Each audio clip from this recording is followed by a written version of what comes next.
आज the John एंकरबर्ग show में कई महिलाएं ऐसे हार पहनती हैं जिसमें एक सुंदर सोने का क्रूस दिखता है।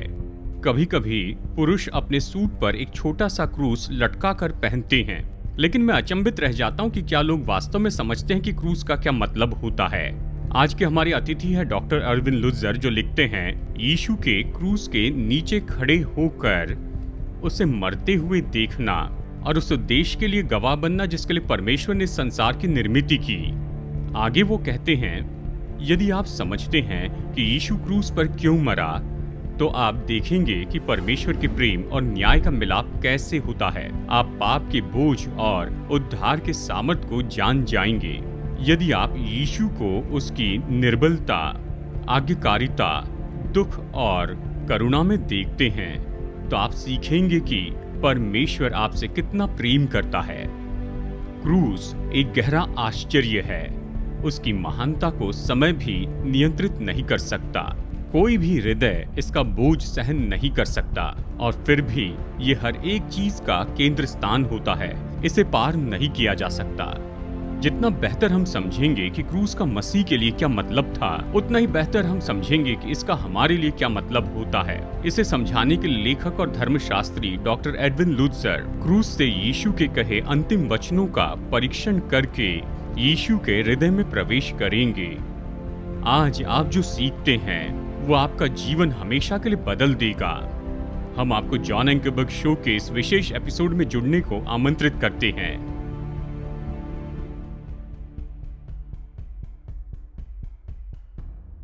प्रोग्राम में स्वागत है। मैं हूं जॉन एंकरबर्ग, और जैसे आपने सुना है, हमारे मेहमान हैं डॉक्टर अरविंद लुत्जर। और हम ये सवाल पूछ रहे हैं कि आपने कभी सोचा है कि आपकी मृत्यु कैसे होगी? क्या आप अच्छी मौत मरना चाहते हैं? एक अच्छी मौत क्या होती है? हम किसी चट्टान से गिरना नहीं चाहते, किसी भयानक तरीके से मरना नहीं चाहते। हम समय समय पर इसके बारे में सोचते रहते हैं। हम आरामदेह जगह पर रहना चाहते हैं। आपकी मृत्यु के पश्चात क्या होता है? आज हम इसी पर चर्चा करेंगे, और हम इसके बारे में यीशु के माध्यम से बात करने जा रहे हैं, जो क्रूस पर था। और जब वो अपने अंतिम क्षणों में आया तो उसके पास विशेष शब्द थे। मेरे मेहमान ने यीशु द्वारा रचित क्राइस्ट फ्रॉम द क्रॉस के बारे में एक किताब लिखी है, और ये ज़बरदस्त किताब है। मैं इसकी सिफारिश करता हूँ।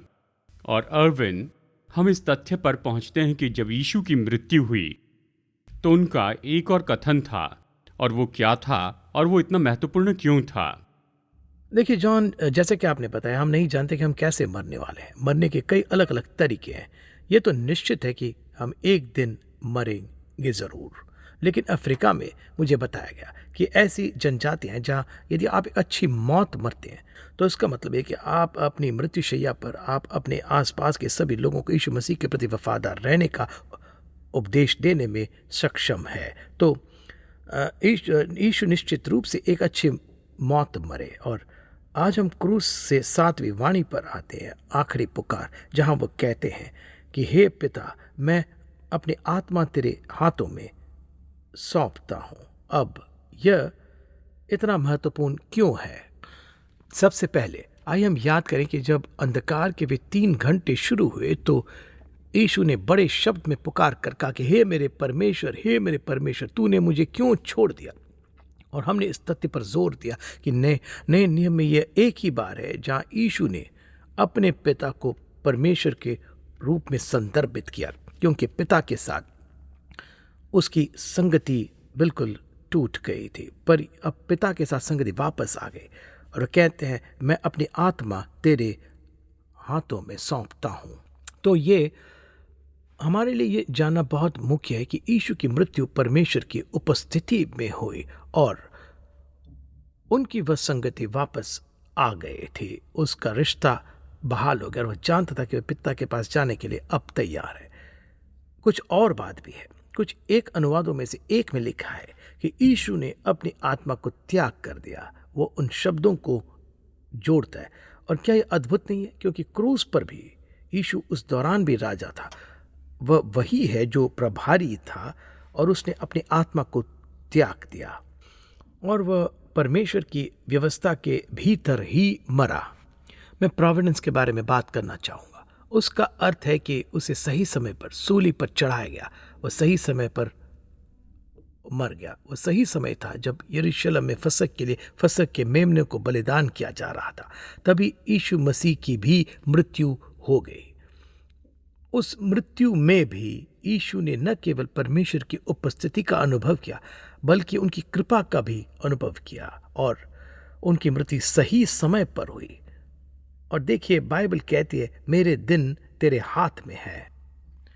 जॉन, आप जानते हैं, कल रात ही मैंने और मेरी पत्नी ने एक जोड़े के साथ अपना रात का भोजन किया था, और उन्होंने बताया कि कैसे उनका बेटा एक ऑटो दुर्घटना में मारा गया। और मैं विस्तार से नहीं जाऊंगा कि इसकी दुर्घटना कैसे हुई, लेकिन घटनास्थल पर मौजूद किसी व्यक्ति ने कहा कि उनका बेटा अपने चेहरे पर एक बहुत ही अलग मुस्कान के साथ मरा।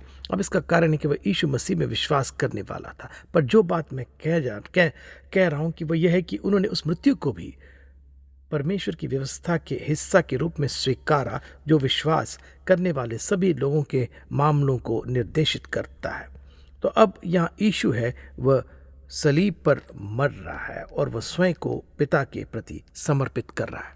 जी, आइए बात करते हैं कि यीशु की मृत्यु कब हुई, वो अपनी आत्मा में कहाँ गया, उसके लोथ का क्या हुआ। देखिए, उसकी आत्मा पिता के पास गई। दरअसल जब चोर बीच में आया जो उसके पास था, क्योंकि याद रखिए, जैसा कि हमने पिछले कार्यक्रम में जोर दिया था, यीशु ने विश्वास करने वाले चोर से कहा कि आज ही तू मेरे साथ स्वर्गलोक में होगा, और वो था। और फिर यीशु को कब्र में रख दिया गया। 3 दिन बाद वो मुर्दों में से जी उठे, और उस समय उसकी आत्मा वापस आ गई होगी, और उसका शरीर और आत्मा एकजुट हो गए होंगे। और ये वास्तव में उस बात का एक अद्भुत उदाहरण है जो हमारे साथ भी होता है। जब हम मरते हैं तो हमारा शरीर कब्र में चला जाता है, लेकिन हमारी आत्मा यानी हमारा मन स्वर्ग चला जाता है। पर फिर जब यीशु लौटेंगे और पुनरुत्थान होगा तो हम फिर से अपनी आत्मा से जुड़ जाएंगे, क्योंकि जैसा कि बाइबल कहती है, प्रेरित पौलुस कहते हैं, मैं प्रार्थना करता हूं कि तुम्हारी देह, आत्मा और प्राण यीशु मसीह के आने तक निर्दोष बने रहें। निस्संदेह हमारे शरीर पूरी तरह से नए सिरे से बनने जा रहे हैं, हम एक शानदार शरीर पाने जा रहे हैं। पर इस संदर्भ में कहने वाली बात यह है कि यीशु ने खुद को पिता के हाथों में सौंप दिया, और इसलिए वह हमें एक अद्भुत उदाहरण और आशा देता है कि हमें भी कैसे मरना चाहिए। तो आपको एक चीज़ पता है, ये एक आदमी था जो कई सदियों पहले 1415 में शहीद हुआ था। उसका नाम जॉन हस था, और आधिकारिक चर्च ने उसकी एक विधर्मी के रूप में निंदा की और कहा कि हम तेरी आत्मा शैतान को सौंपते हैं। पर हस ने कहा, मैं अपनी आत्मा जीवित परमेश्वर और अपने पिता के हाथों में सौंपता हूँ। अब यहाँ कुछ ऐसा है जिसका मुझे उल्लेख करना होगा, क्योंकि मेरे लिए ये बहुत मुख्य है। बाइबल कहते हैं कि दुष्ट हाथों ने यीशु को क्रूस पर चढ़ाया, परंतु एक समय ऐसा आता है जब दुष्ट हाथ केवल इतना ही कर पाते और प्रभु के हाथ उस पर कब्जा कर लेते हैं। और मैं धर्म ग्रंथ में यह साबित कर सकता हूं कि जब ईसाइयों को शैतान के हाथों में डाल दिया जाता, तब भी वे परमेश्वर के हाथों में ही होते हैं। और यह एक विशेषाधिकार है, और निसंदेह न केवल एक विशेषाधिकार बल्कि ये एक आशीष भी है जिसका आप और मैं हमेशा आनंद लेंगे। और वे सभी जो सुन रहे वे इसका आनंद ले सकते हैं यदि उन्हें यीशु मसीह के माध्यम से अनंत जीवन का उपहार मिलता है। अब जब मैं बात कर रहा हूं, मैं कुछ और बात का जिक्र करना चाहता हूं।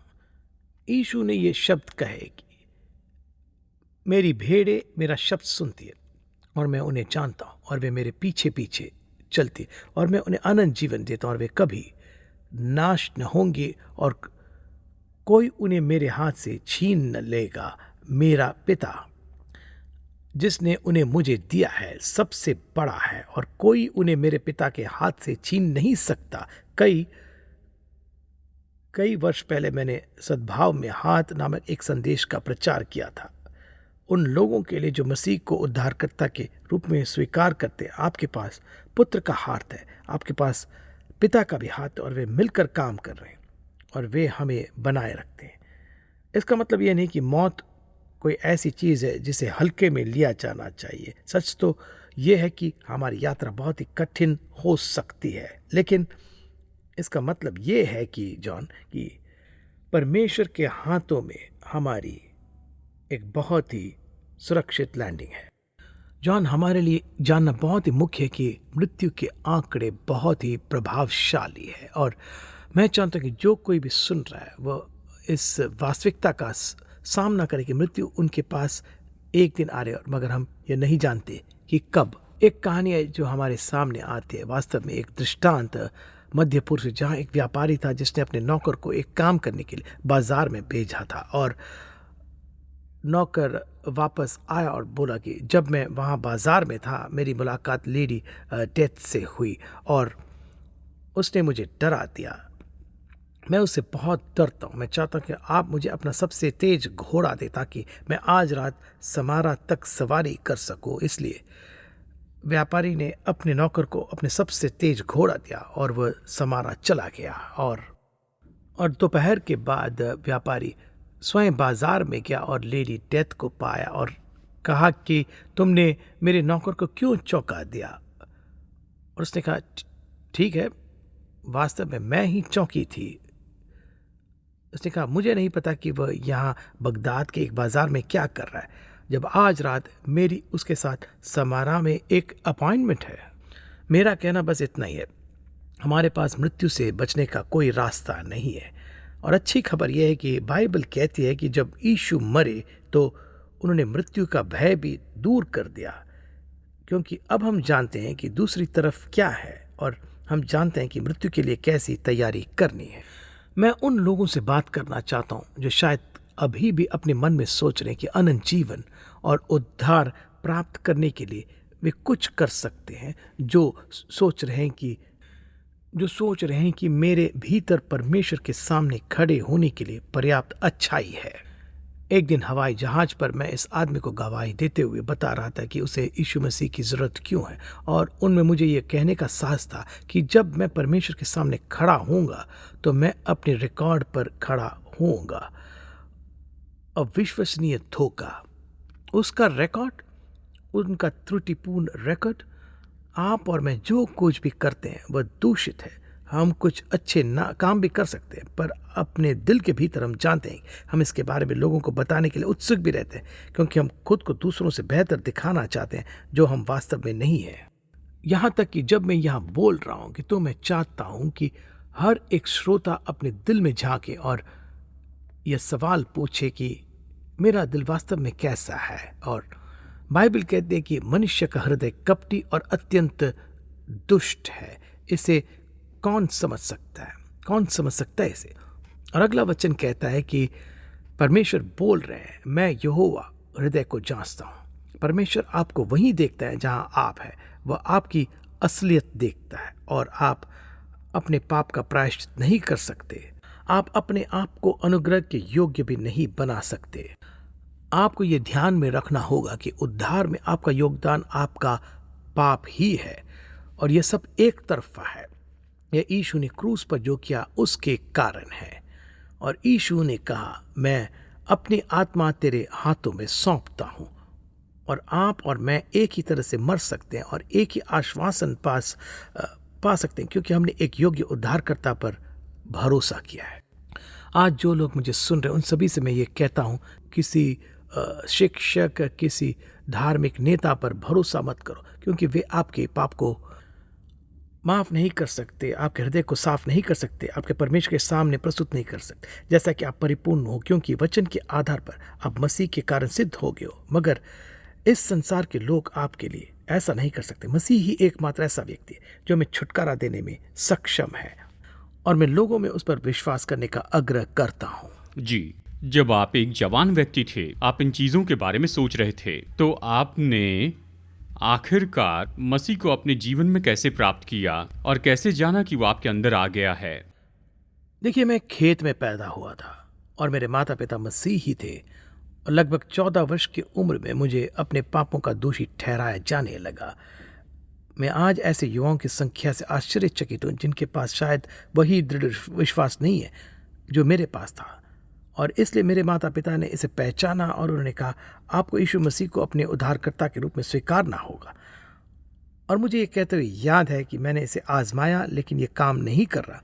पर हम पुराने फार्म हाउस में अपने घुटनों पर बैठ गए और उस रात मैंने विश्वास से मसीह को स्वीकारा और मैंने कहा कि चाहे मैं अलग महसूस करूं या नहीं, अगले ही दिन मुझे पता चला कि मैं परमेश्वर को जानता हूं।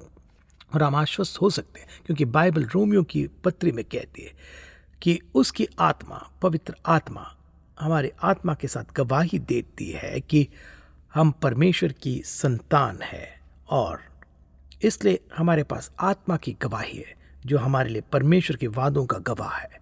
और जो लोग महसूस करते हैं कि जीवन निराशाजनक है, आज कुछ ऐसे लोग भी हो सकते हैं जो सोचते हैं कि एकमात्र रास्ता आत्महत्या है, सुनिए, यीशु आपको क्षमा प्रदान करते हैं जी, ताकि जब आप मरे तो आप जान सके कि आप पिता की उपस्थिति में जा रहे हैं। दुर्भाग्य से हमारे कुछ श्रोता कभी ऐसे मसीह से नहीं मिले जिसके पास ये आश्वासन था, इसलिए वे ये भी नहीं जानते कि हम किस बारे में बात कर रहे हैं, न कभी किसी दूसरे व्यक्ति के जीवन में देखा। शायद वो इस पर संदेह करे या ये एक दूसरे व्यक्ति को भी ले। मान लीजिए कि जिस मसीह ने वास्तव में अपनी आस्था का मजाक बनाया हुआ है, उसने यीशु को अपने जीवन में न्योता दिया, लेकिन फिर कहूँ वो मसीहियों से घिरे नहीं, बिल्कुल अकेले हैं और इसलिए संदेह आ गए हैं। हालांकि विश्वासी होने पर भी वो सिद्ध जीवन नहीं जिए हैं, उनके जीवन में पाप आए हैं, ऐसे संदेह उनके जीवन में आ गए हैं। आप इन्हें कौन सी शाश्वती देना चाहते हैं? स्वयं यीशु मसीह से। पहली बात जो मैं ये कहना चाहूँगा कि अपने संदेहों के साथ यीशु के पास आए। आपको थोमा के संदेह करने की वो घटना तो याद है, जिसने संदेह किया था कि पुनरुत्थान हुआ भी या नहीं। यीशु ने उसे डांटा नहीं, क्रोधित नहीं थे। यीशु ने कहा कि थोमा देखो, और तुम मेरे हाथों के घावों को, मेरी बाजू के घावों को छू सकते हो, और अविश्वासी नहीं परंतु विश्वासी बनो। यह पहचानना महत्वपूर्ण है कि ईमानदार संदेह और बेईमान संदेह के बीच अंतर है। और यदि आप बेईमान संदेह करने वाले हैं तो ऐसा कुछ भी नहीं है जो आपको आश्वस्त कर सके। पर अगर आप ईमानदार हैं तो ये दिखाने के लिए बहुत सारे सबूत है कि यीशु वो सब कुछ है जिसका उसने दावा किया था, और उसके कारण तुम्हें अनंत जीवन मिल सकता है।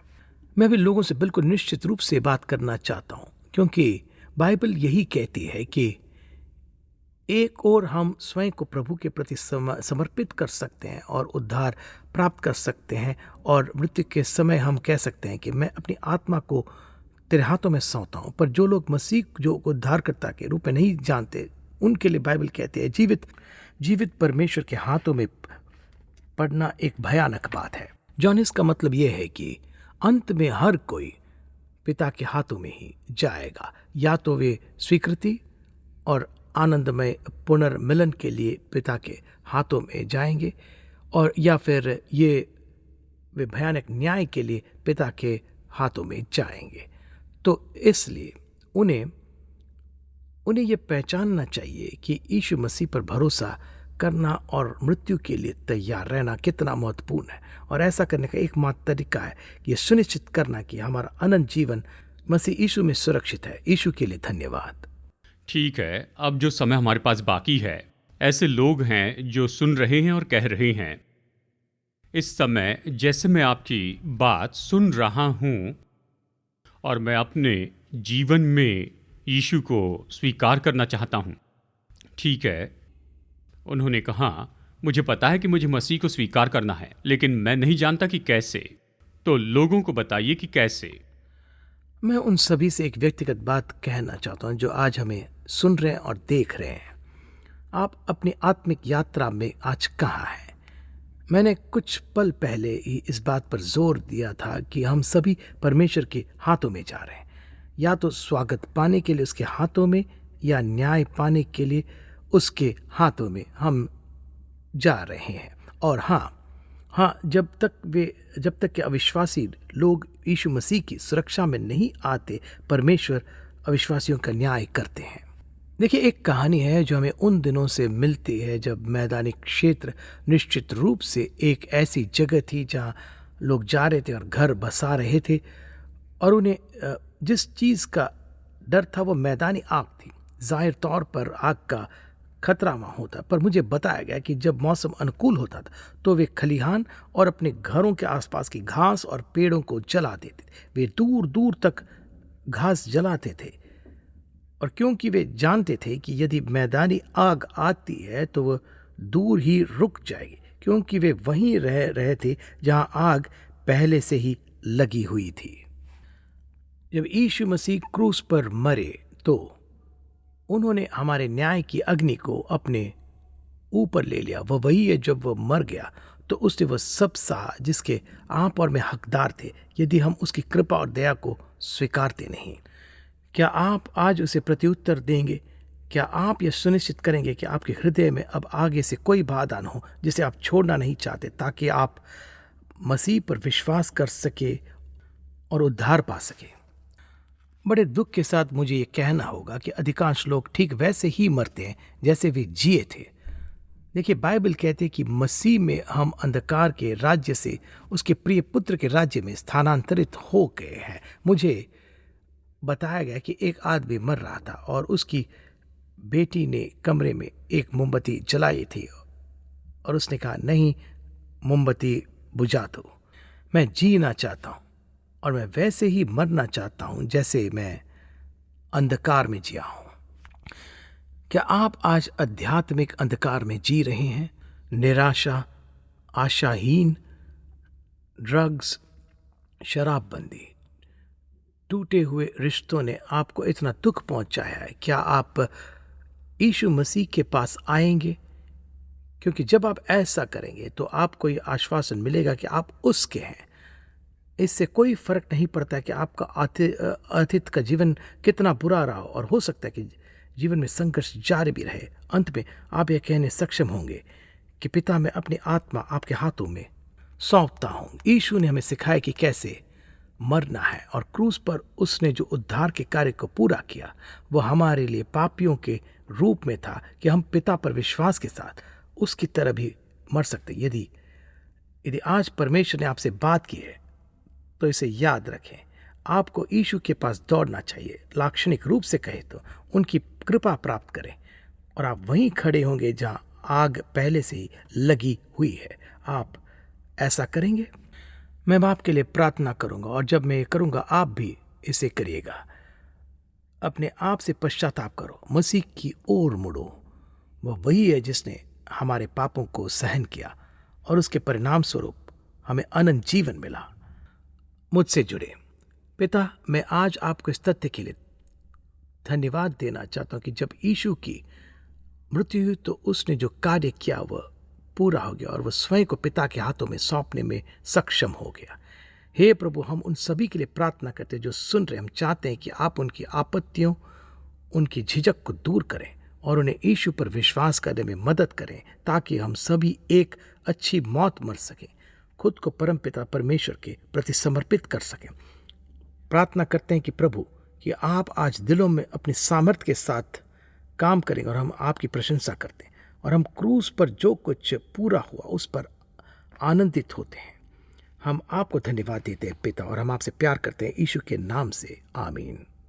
और दोस्तों, मैं बहुत खुश हूँ कि आज आप हमारे साथ में जुड़े और आपने अरविंद की बात सुनी। मैं आशा करता हूँ आप इसे अपने दिल में उतारेंगे और मसीह को न्योता देंगे अपने जीवन में। तो ज़रूर मेरे साथ बने रहिए। मैं बहुत खुश हूँ कि आज आप हमारे साथ में जुड़े। कुछ पल में मैं आपसे व्यक्तिगत बातें करूँगा, तो बने रहिए। बने रहिए, जॉन जल्द लौटेंगे।